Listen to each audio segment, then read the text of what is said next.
She's the latest model 747. The Dash 8. Hurtling down the runway for a takeoff. Suddenly, the pilot has to slam on the brakes. Screeching to a halt, they glow red hot. Firefighters scramble, but do nothing. This isn't a disaster in the making, but one of the many tests the latest model 747 will face. If she bursts into flames, she fails. For almost 40 years, the Jumbo was the undisputed queen of the skies. Recently, she's lost that crown to the bigger Airbus A380. And the team at Boeing wants it back. They're going to completely redesign this iconic plane in the world's largest building, the Boeing Megafactory.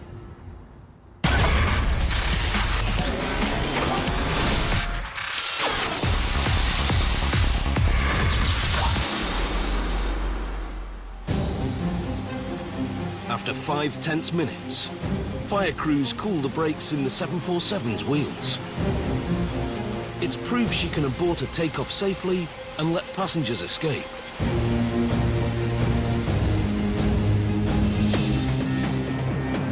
Boeing hopes this will be her only aborted takeoff. The 747-8 is the latest and most technologically advanced version of the company's flagship. She'll be the world's longest airliner, and more importantly, the greenest in her class. Like every Jumbo that graces the skies, she'll be born at Everett, Washington, just north of Seattle. Boeing's Megafactory is the largest building on the planet. Its doors hold the Guinness World Record for the largest mural. How big? You could fit all of Disneyland inside it and still have room for parking.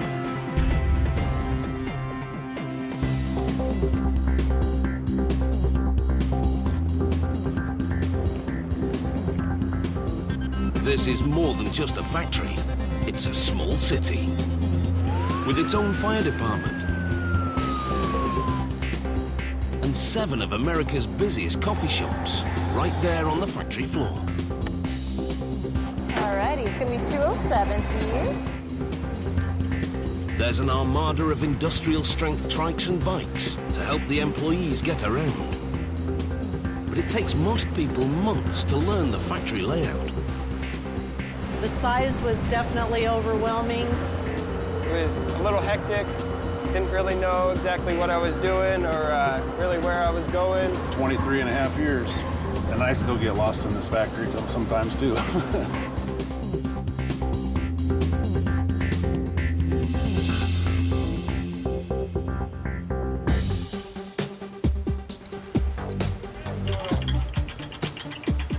This cavernous building is so large, clouds have been known to form near the 11-story high ceiling.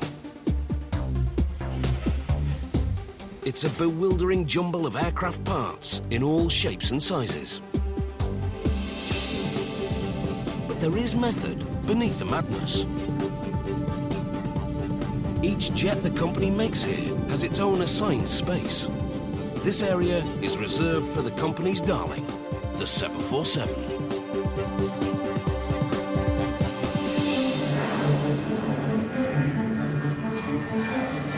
The first plane ever built here was a 747, the original jumbo jet.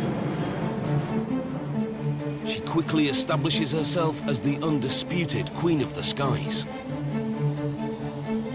Her dominance goes unchallenged for 40 years. Until in 2007, the Airbus A380 eclipses her in size and capacity. It's a double-decker, seating 550 passengers. The A380 is Airbus's response to the upsurge in air travel over the past decade. There's really an upturn in the aerospace industry. We're seeing people fly more often, airplanes are full, there's really a lot of demand for new airplanes. But not just any planes. Airlines are demanding more efficient planes. The A380 fits the bill. But in this environment, the old jumbo doesn't cut it anymore.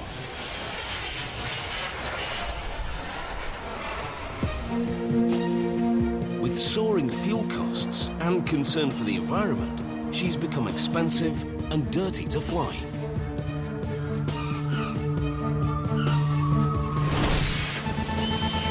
But Boeing isn't throwing the baby out with the bathwater.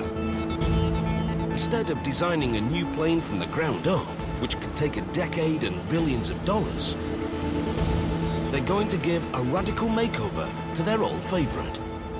A better and greener jumbo. The Dash 8 will fly faster, travel a third of the way around the world without refueling, and burn a lot cleaner than any 747 before it. We really think the 747-8 is the right size airplane for the market. Airbus offers, of course, a bigger airplane than the A380. The 747-8 will burn less fuel per seat than the A380. So important decisions for an airline when they're deciding on what type of big airplane they need. But the A380 is already flying, so Boeing has some catching up to do. Good thing that in the hangar next door, they've got some innovative technology ready to go. This is where they're making the revolutionary carbon fiber Dreamliner, the 787. She'll lend the 747 her innovative wing design and brand new fuel-efficient engines. The new jumbo is even named after her little sister. She'll be the 747-8. She's borrowing from the future, but also from her own 40-year heritage.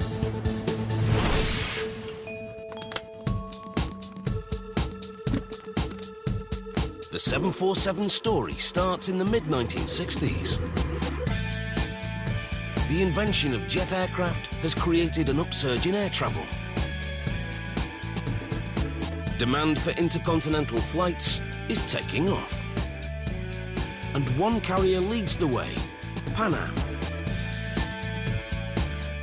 By 1965, Pan Am is desperate for bigger and longer-range jets.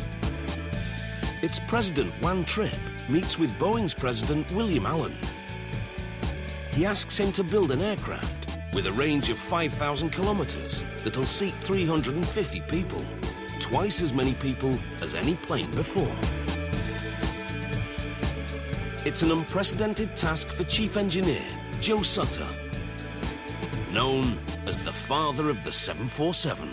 When we had to develop an airplane for 350 passengers instead of 100, how do you do it? And the first thought was to put one airplane on top of another.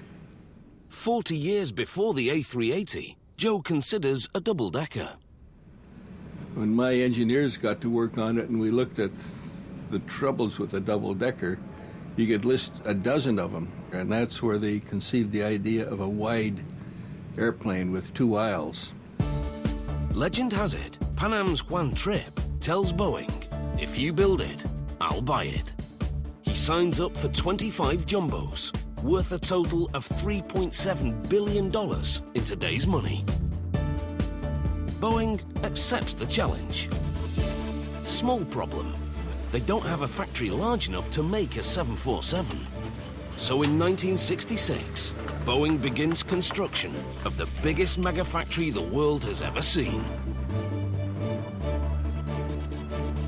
Workers start building the original 747 even as the walls of the factory go up around them. They become known as the Incredibles. The emblem of that was this forester, Paul Bunyan, where I walked around with an axe chopping trees down.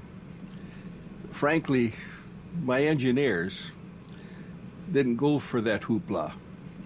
They had a job to do, they knew what the job was doing, and they just did it. But incredible they are. They build the first ever 747 from scratch in just 28 months.